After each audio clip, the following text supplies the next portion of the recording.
Hello साथियों, नमस्कार। आप सभी का स्वागत है अपने यूट्यूब चैनल ए स्टडी क्लासेज में। मैं अरविंद एपावत आज कक्षा 8 का गणित विषय का मॉडल पेपर लेकर आया हूं, जो आगामी बोर्ड परीक्षा सत्र 2021-22 के अंदर बहुत ही महत्वपूर्ण होने वाला है। तो साथियों, वीडियो के अंत तक जरूर बने रही और अभी तक आपने मेरे यूट्यूब चैनल को सब्सक्राइब नहीं किया है तो सब्सक्राइब जरूर कर ले। तो साथियों, आपको जो 1 से लेकर 15 तक के जो क्वेश्चन मिलेंगे वो आपको अपसेट वाले क्वेश्चन मिलेंगे। तो यही प्रश्न आपके बहुत ही मोस्ट इम्पोर्टेंट है, इनके उत्तर आपको बहुत ही सतर्क रूप से देना है। तो आज का पहला क्वेश्चन है,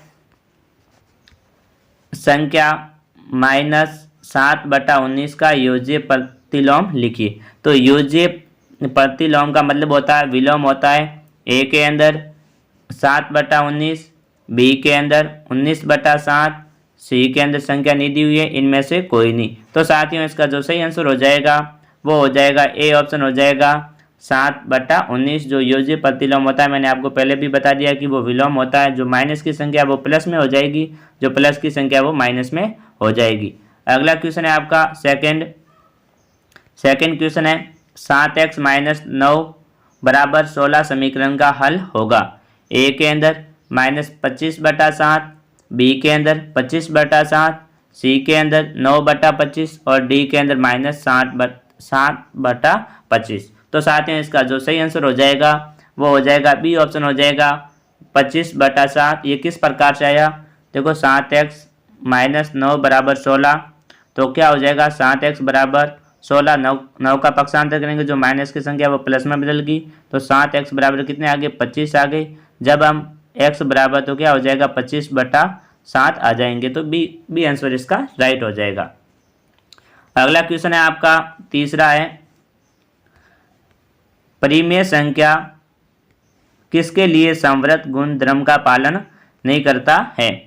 ए के अंदर योग के लिए, बी के अंदर व्यंकलन के लिए, सी के अंदर गुणन के लिए और डी के अंदर भाग के लिए। तो साथियों, इसका जो सही आंसर हो जाएगा वो हो जाएगा डी ऑप्शन हो जाएगा भाग के लिए। अगला क्वेश्चन है चौथा, समांतरण चतुर्भुज में सम्मुख भुजाओं का अनुपात कितना होता है वो आपको बताना है। ए के अंदर 2:3, बी के अंदर 3:6, डी के अंदर 5:4 और डी के अंदर बराबर। तो साथियों, इसका आंसर आप कमेंट करके जरूर बता दें, आपके कमेंट का मेरे को इंतजार रहेगा। अगला क्वेश्चन है साथियों आपका पांचवा क्वेश्चन है, समान चतुर्भुज जिसकी चारों भुजा बराबर हो लेकिन सभी कोण बराबर नहीं हो वह चतुर्भुज है। तो उस चतुर्भुज के बारे में आपको बताना है जिसकी 4 भुजा बराबर हो लेकिन कोण समान न हो। ए के अंदर है वर्ग, बी के अंदर समचतुर्भुज, सी के अंदर आयत और डी के अंदर समांतर चतुर्भुज। तो साथियों, जो वर्ग होता है उसकी चारों भुजा समान होती है और चारों के चारों कोण भी समान होते हैं। जो आयत होता है उसमें भी आमने सामने की भुजा बराबर होती है और चारों के चारों कोण समान होते हैं। और जो समांतर चतुर्भुज होता है उसकी चारों भुजा और चार कोण क्या होते हैं, समान होते हैं। तो साथियों, इसका जो सही आंसर हो जाएगा वो हो जाएगा बी ऑप्शन हो जाएगा समचतुर्भुज। अगला क्वेश्चन है आपका छठा क्वेश्चन है, एक सिक्का उछालने पर चित्र आने की प्रायिकता है। तो जो सिक्का होता है, सिक्के के अंदर 2 पहलू होते हैं, एक तरफ तो चित्र होता है और एक तरफ अंक लिखा हुआ होता है। तो ए के अंदर देखो 1/6, बी के अंदर 1/2, सी के अंदर 1/3, डी के अंदर 1। तो साथियों, इसका सही आंसर क्या हो जाएगा वो हो जाएगा 1/2 हो जाएगा, बी आंसर राइट हो जाएगा। अगला क्वेश्चन है आपका 7वां है, निम्नलिखित में से किस वर्ग संख्या में इकाई का अंक 100 आता है। तो आपको बताना है कि कौन सी वर्ग संख्या है जिसकी इकाई का अंक 100 हो। तो देखो 2 की वर्ग संख्या क्या होती है, 4 हो जाती है। कितनी हो जाती है, 4 हो जाती है। इसमें इकाई का अंक से नहीं है। और बी के अंदर 3 है तो 3 की कितनी हो जाती है, 9 हो जाती है। जो 4 है तो 4 की कितनी होती है, 16 होती है। और 5 की कितनी होती है, 25 होती है। तो साथ में इसका सही आंसर क्या हो जाएगा वो हो जाएगा सी ऑप्शन हो जाएगा 4 हो जाएगा, क्योंकि इसके अंदर देखो इकाई का अंक क्या है, से है। अगला क्वेश्चन है आपका 8वां क्वेश्चन है, 3 अंकों की सबसे बड़ी घन संख्या है। तो आपको बतानी है कि कौन सी संख्या है जो सबसे बड़ी घन संख्या है। ए के अंदर 729, बी के अंदर 999, सी के अंदर 100 और डी के अंदर 898। तो साथियों इनमें से एक ही घन संख्या है, सिर्फ वो कौन सी है, ए के अंदर लिखी हुई है 729 है। तो इसका जो सही आंसर क्या हो जाएगा, वो हो जाएगा 729 हो जाएगा। अगला क्वेश्चन है आपका 9वां क्वेश्चन है, एक दुकानदार रुपये 2400 की वस्तु खरीदता है और रुपये 2460 में बेच देता है, तो दुकानदार को कितना लाभ प्राप्त होता है। तो साथियों आपको 2460 में से 2400 घटा देने हैं। तो ए के अंदर क्या आ गया 80 रुपये, बी के अंदर 90 रुपये, सी के अंदर 60 रुपये और डी के अंदर 10 रुपये। तो साथियों इसका सही आंसर क्या हो जाएगा, वो हो जाएगा सी ऑप्शन हो जाएगा, 60 रुपये हो जाएगा। अगला क्वेश्चन है आपका, अगला क्वेश्चन है 10वां, संख्या 71 की वर्ग संख्या ज्ञात करो।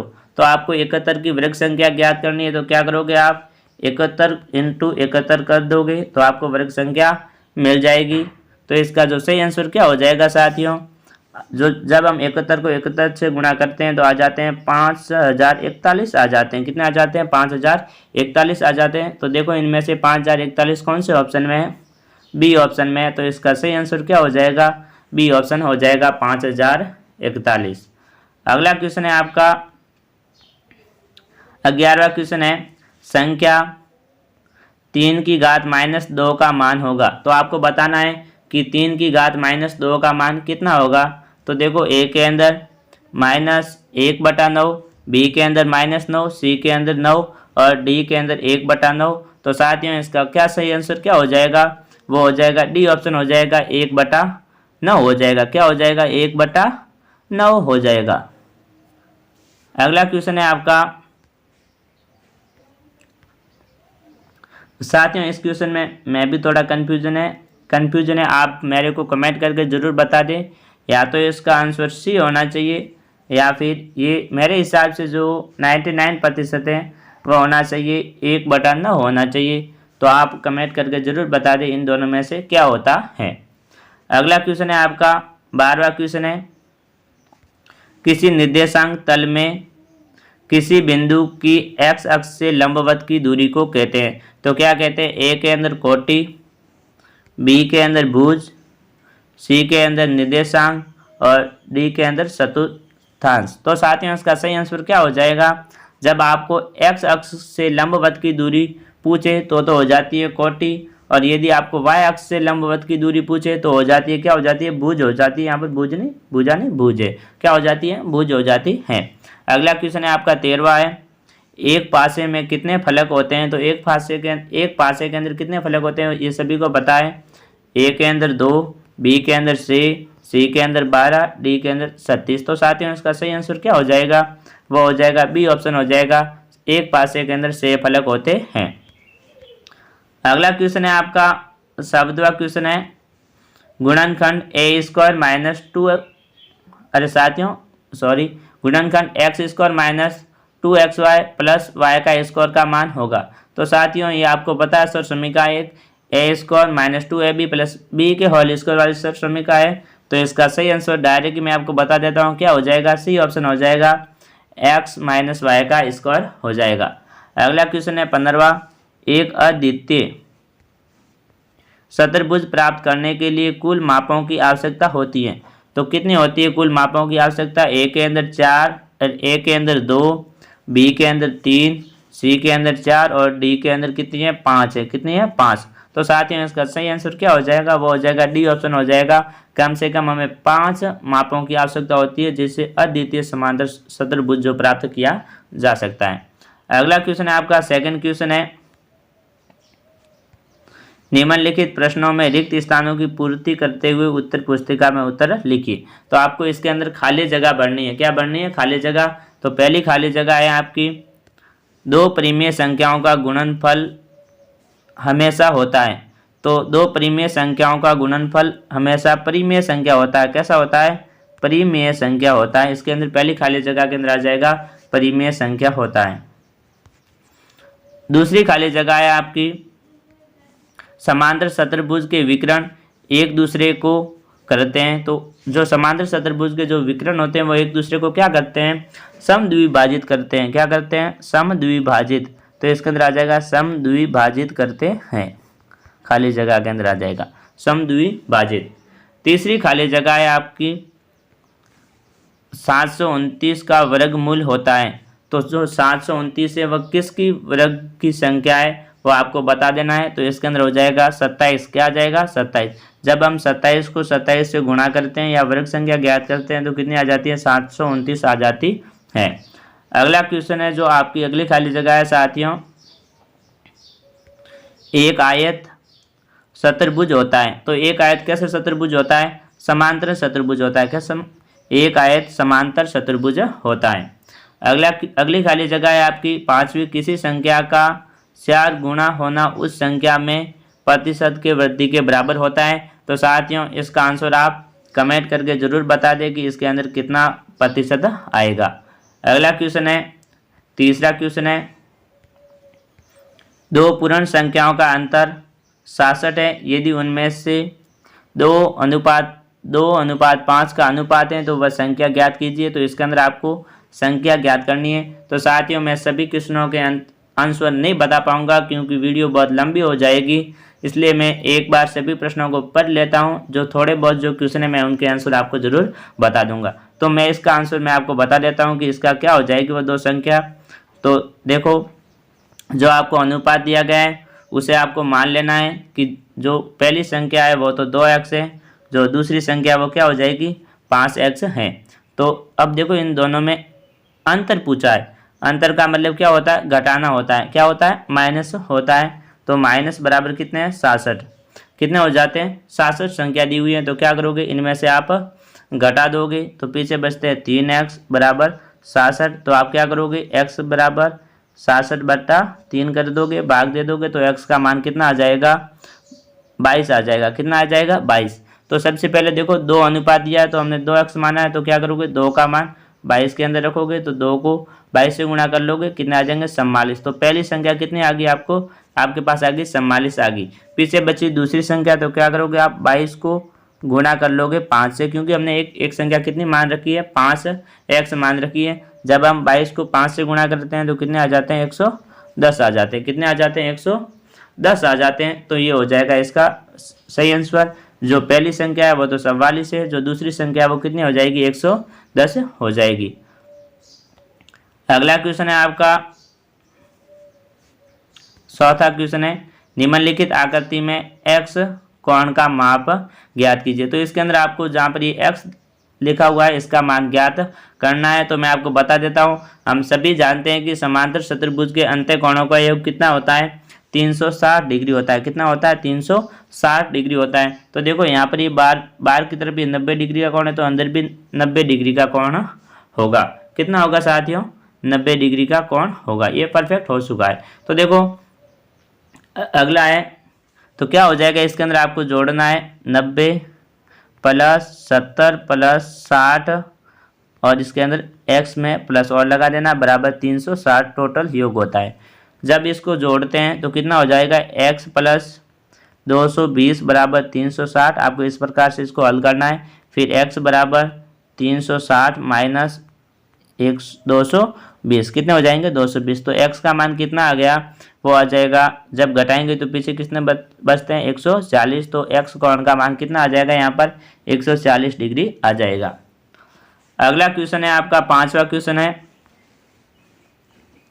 साथियों 5वें क्वेश्चन को बताने से पहले आप सभी से एक रिक्वेस्ट करता हूं कि अभी तक आपने मेरे YouTube चैनल को सब्सक्राइब नहीं किया है तो सब्सक्राइब जरूर कर ले।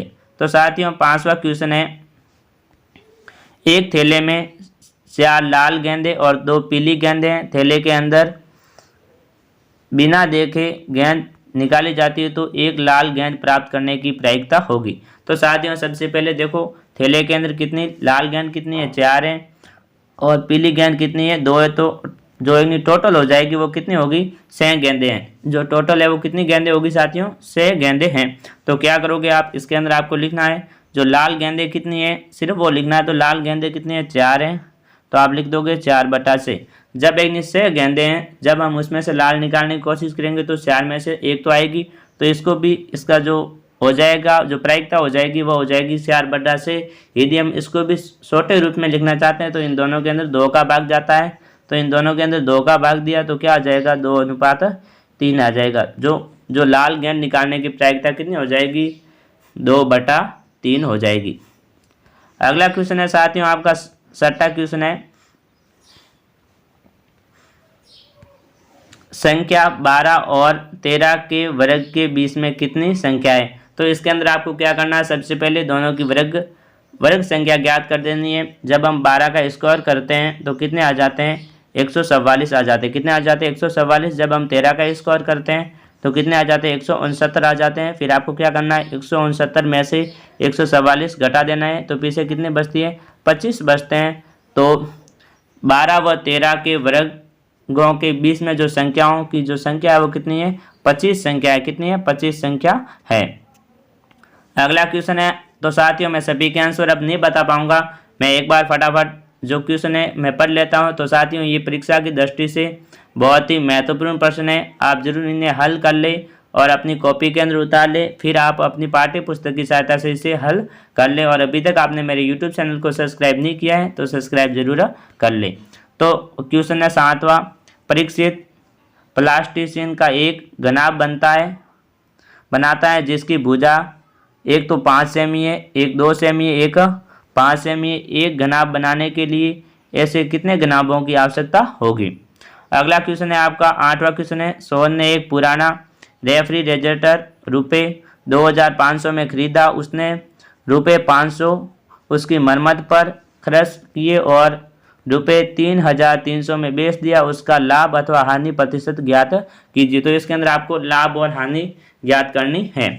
अगला क्वेश्चन है आपका 9वां है, 10 m कोई एक आयताकार कोई क्षेत्र है, उसकी लंबाई तो 10 मीटर है और जिसकी चौड़ाई कितनी है, 5 मीटर है। तो एक पदी युग्मों के रूप में लंबाई एवं चौड़ाई रखने वाले आयत का क्षेत्रफल ज्ञात कीजिए। तो हम जानते हैं कि आयत का क्षेत्रफल क्या होता है, लंबाई गुणा चौड़ाई होता है। तो आपको क्या करना है, 10 को 5 से गुणा कर लेना है। किससे करना है, 10 को 5 से गुणा कर लोगे तो ये ऑटोमेटिक इसका क्षेत्रफल आ जाएगा। अगला क्वेश्चन है आपका 10वां है, m का मान ज्ञात कीजिए जिसके लिए 5 की घात m भाग 5 की घात -3 बराबर 5 की घात 5 हो। तो इसके अंदर आपको m का मान ज्ञात करना है। 11वां क्वेश्चन है आपका, निम्न कथनों में से कौन सा सत्य तथा कौन सा कथन असत्य है, वो आपको बताना है कि सत्य और असत्य बताना है। तो मूल बिंदु के निर्देशांक 0 0 है, ये सत्य बात है या असत्य। तो साथियों ये सत्य बात है कि मूल बिंदु के जो निर्देशांक होते हैं वह हमेशा 0 0 होते हैं। तो अगला है आपका बिंदु -1 और 4 में भुज का मान -1 है तथा कोटि का मान कितना है, 4 है। तो ये सत्य बात है या असत्य है, आप कमेंट करके मेरे को जरूर बता दें कि ये सत्य है या असत्य। तो साथियों आपके कमेंट का मेरे को इंतजार रहेगा। अगला क्वेश्चन है 12वां क्वेश्चन है, यदि 31Z 5 और 3 का गुणज है जहाँ Z एक अंक है तो Z का मान क्या हो सकता है, ये आपको बताना है कि Z का मान क्या होगा। अगला क्वेश्चन है 13वां क्वेश्चन दिया हुआ है आपको, दिए गए दंड आरेख में किसी शहर में स्वच्छता अभियान के अंतर्गत विभिन्न मदों में खर्च की गई राशि को दर्शाया गया है। तो ये आपको बताना है, जो आपको एक दंड आलेख बताया गया है इसके अंदर किसके हिसाब से कितनी राशि खर्च की गई है वो आपको इसके अंदर बताना है। साथियों मैं इसको थोड़ा छोटा करके आपको बता देता हूँ, ये इस प्रकार से है। तो आपको देखो पहला क्वेश्चन पूछा है, सबसे कम राशि कौन से मद में व्यय की गई है। तो जो सबसे कम राशि है वो कौन से मद में व्यय की गई है तो आपको बता देना। तो साथियों इसके अंदर है, तो जो साथियों सही आंसर क्या हो जाएगा, ये हो जाएगा शुद्ध पानी, क्या हो जाएगा, शुद्ध पानी योग्य पानी, ये हो जाएगा शुद्ध पानी योग्य पानी के अंदर है पीने के जो शुद्ध पीने योग्य पानी है उसके अंदर जो सबसे कम राशि है वह व्यय की गई है। तो दूसरा है वाहनों के क्रय करने में कितनी राशि व्यय की गई है। तो वाहनों के क्रय में कितनी की गई है, तो ये 45 है, जो लाखों में है कितनी है, 45 लाख हो जाएगी। देखो ये सबसे ज़्यादा ऊपर आई है तो ये हो जाएगी इसका 45 लाख हो जाएगी। कितनी हो जाएगी, 45 लाख हो जाएगी। जो दूसरे का आंसर क्या हो जाएगा, उसका हो जाएगा साथियों जो शुद्ध पानी इसमें हो जाएगा शुद्ध पीने योग्य पानी हो जाएगा दूसरे का। जो पहले का उसका क्या हो जाएगा शुद्ध पीने योग्य पानी और दूसरे का हो जाएगा 45 लाख। तो साथियों आगे चलते हैं, अगले क्वेश्चन है, अगला क्वेश्चन है 14वां क्वेश्चन है, मान ज्ञात कीजिए। तो इसके अंदर आपको मान ज्ञात करना है। तो देखो पहला क्वेश्चन क्या पूछा है, 2 सही 1/2 प्लस -3 सही 1/2 -2 सही 1/3 प्लस हो जाएगा 2 सही 1/9। तो साथियों इसको आपको हल करना है। ये किस प्रकार से हल होगा, तो सबसे पहले ये मिश्र भिन्न है, इसको विषम भिन्न में बदलना होगा। जब हम 2 से गुणा करते हैं तो कितने हो जाते हैं, 4 हो जाते हैं। 4 में 1 जोड़ देते हैं तो ये हो जाएगा 5/2 हो जाएगा। फिर देखो प्लस माइनस से गुणा करते हैं तो क्या आ जाता है, माइनस आ जाता है। जब हम 2 को गुणा किया कितने हो गए, 6 और 1 कितना हो गया, 7/2 हो गए माइनस के। फिर क्या है, फिर भी माइनस आएगा। 3 को गुणा कर लिया 2 से, ये भी हो गया 7/3 हो गया। और साथियों अगला प्लस का हो जाएंगे, 9 का पारा 2 बार बोला, 18 और 1 19, तो ये हो गया 19/9। फिर साथियों इसके अंदर आपको क्या कर देना है, लसब ज्ञात करने हैं। जो आपको ये आपको पता है ये भिन्नों की जोड़ बाकी है तो इनके लसब आ जाएंगे 18। कितने आ जाएंगे 18 के अंदर 3 का भी भाग जाता है, 2 का भी बन जाता है और 9 का भी जाता है। फिर आपको वही जो आपको भिन्नों की जोड़ बाकी आती है तो आपको उसी के हिसाब से इसे आगे हल करना है। तो 2 का भाग दोगे 18 में, 9 बार गया, 9 गुणा 5 माइनस ये भी 9 गुणा 7। इस प्रकार से इसको आपको हल करना है। तो साथियों अगला क्वेश्चन है आपका 15वां क्वेश्चन पूछा है आपसे, आकृति RUNS समांतर चतुर्भुज है, x तथा y का मान ज्ञात कीजिए। तो इसके अंदर आपको x और y का मान ज्ञात करना है। तो साथियों ये क्वेश्चन है जो बहुत ही मोस्ट इंपॉर्टेंट है, इन्हें आप जरूर याद करके जाए। अगला क्वेश्चन है आपका जो 16वां क्वेश्चन है, पाइथागोरस ट्रिक ज्ञात कीजिए जिसकी एक संख्या 12 है। अगला क्वेश्चन है आपका 17वां है, सरल कीजिए। 3 की घात -5 गुणा 10 की घात -5 गुणा 125। जो बट्टे के अंदर आपको संख्या दी गई है 5 की घात -7 और 6 की घात -5। ये भी साथियों बहुत ही मोस्ट इंपॉर्टेंट क्वेश्चन है, इन्हें आप जरूर हल कर ले, ये आपको 100% एग्जाम के अंदर मिल सकता है। अगला क्वेश्चन है साथियों आपका 44 × x की घात 4 -5x की घात 3 -24x की घात 2 को फिर आपको भाग देना है 11x × x -8। तो इसके अंदर आपको गुणनखंड विधि से क्या कर देना है, भाग देना है। तो इसको आप इस प्रकार से लिखना है, सबसे पहले 44x की घात 4 -5x की घात 3 और 24x की घात स्क्वायर। बट्टे के अंदर लिख दोगे आप 11x फिर x -8, कितने लिख दोगे 11x -8। तो इसके अंदर आप क्या करोगे, देखो इसका भाग जाता है 11 से, 11 का भाग दिया 2 बार चला गया 44 में। फिर देखो फिर ये x है, एक x काट लो इससे, ये देखो x स्क्वायर हो जाएगा तो यहाँ पर बच जाएगा सिर्फ x स्क्वायर बच गया। फिर यहाँ पर 8 का भाग जाता है इसके अंदर, कितने बार गया 3 बार गया, यहाँ पर बच गया 3x का स्क्वायर। तो इसका आंसर आ जाएगा 2x का स्क्वायर। फिर आपको 2 कोष्टक के अंदर x का स्क्वायर -5x का क्यूब फिर -3x स्क्वायर आ जाएगा साथियों। अगला क्वेश्चन है आपको, या फिर आपको इसके हल करके भी कर सकते हो आप, फिर इनको या तो पूरे के पूरे को गुणनखंड करके भी आप इसको हल कर सकते हो। अगला क्वेश्चन है साथियों आपका 19वां क्वेश्चन है, ए बी और सी का मान ज्ञात कीजिए। तो इसके अंदर आपको ए बी और सी का मान ज्ञात करना है। ध्यान रहे साथियों, जहाँ पर ये बी है तो यहाँ पर भी दोनों का मान समान आना चाहिए, यहाँ पर ए है तो यहाँ पर भी समान आना चाहिए। तो हम इसको गुणा कर सकते हैं, किससे गुणा कर सकते हैं, इसके अंदर आपको करना है ए की जगह पर 5 रखने और बी की जगह पर 0 रख देना है। फिर आपको 3 से गुणा करोगे, 20 से गुणा किया 0 आ गया बी का मान। फिर 3 को गुणा कर लिया, कितने आ जाते हैं 5 3 15 आ जाते हैं, ये इसका मान हो जाएगा। तो ए का मान 5, बी का मान 0 और सी का मान कितना आ गया 1 आ गया। अगला क्वेश्चन है साथियों, टाइम बहुत ही जा रहा है, लंबा हो गया वीडियो, बहुत ही अंत तक जरूर बने रहे साथियों। अभी तक आपने यूट्यूब चैनल को सब्सक्राइब नहीं किया है तो सब्सक्राइब जरूर कर ले। हरी और हैरी की वर्तमान आयु का अनुपात 5:7 है। अब से 4 वर्ष बाद उनकी आयु का अनुपात 3:4 हो जाएगा। उनकी वर्तमान आयु ज्ञात कीजिए। तो इसके अंदर आपको इनकी वर्तमान आयु ज्ञात करनी है। तो साथियों मैं फटाफट इसका आंसर बता देता हूँ, ये किस प्रकार से होगा। सबसे पहले आपको मान लेना है कि एक की आयु 5 वर्ष है और एक की क्या मान लोगे 7x मान लोगे, तो मैं डायरेक्ट लिख देता हूँ 5/4। फिर आपको लिख देना है जो 60x + 4 लिखोगे, जो दूसरी बार अनुपात दिया गया उसको बट्टे में लिख दोगे। फिर आपको इसको इससे गुणा करना है, इसको इससे गुणा करना है। जब हम इसको गुणा करेंगे तो कितना आ जाएगा 20x + 16 बराबर, जब हम इसको गुणा करते हैं तो 7 या 21x + 712। फिर क्या करोगे 21 में जो यहाँ पर 20 है, 20 में से 21 घटा दोगे तो कितना बचेगा x बचेगा। और जब हम 12 में से 16 घटाएंगे तो x का मान कितना आ गया हमारे पास, साथियों 4 आ जाएगा। फिर आपको 4 को 5 से गुणा कर लेना, तो 20 जो हरी की आयु वो तो 20 वर्ष हो जाएगी। फिर आपको 4 को 7 से गुणा कर लेना है, जो हरी की आयु वो कितनी हो जाएगी 28 वर्ष हो जाएगी। तो साथियों अगला क्वेश्चन है, इसके अंदर अथवा के अंदर एक प्रश्न है, 2 अंकों वाली दी गई संख्या के अंकों का योग 9 है, इस संख्या के अंकों के स्थान बदलकर प्राप्त की गई संख्याओं से 27 अधिक है, तो दी गई संख्या ज्ञात करो। ये भी क्वेश्चन है, ये दोनों के दोनों क्वेश्चन है। ये आपको एग्जाम के अंदर इनों में से एक क्वेश्चन आपको 100% मिलेगा, ये आप जरूर याद करके जाए। और जो ये भी क्वेश्चन है ये सारे मोस्ट इंपॉर्टेंट क्वेश्चन हैं। तो अगला क्वेश्चन है, एक स्कूटर ₹42,000 में खरीदा गया, 18% वार्षिक दर से उसके मूल्य का अवमूल्यन हो गया, 1 वर्ष बाद स्कूटर का मूल्य ज्ञात कीजिए। अथवा के अंदर क्वेश्चन है x + a और x + b बराबर x² प्लस कोष्टक बंद a + b फिर कोष्टक बंद x + ab का उपयोग करते हुए इसका मान ज्ञात कीजिए। तो इसके अंदर आपको सबसे पहले इनके टुकड़े करने होंगे।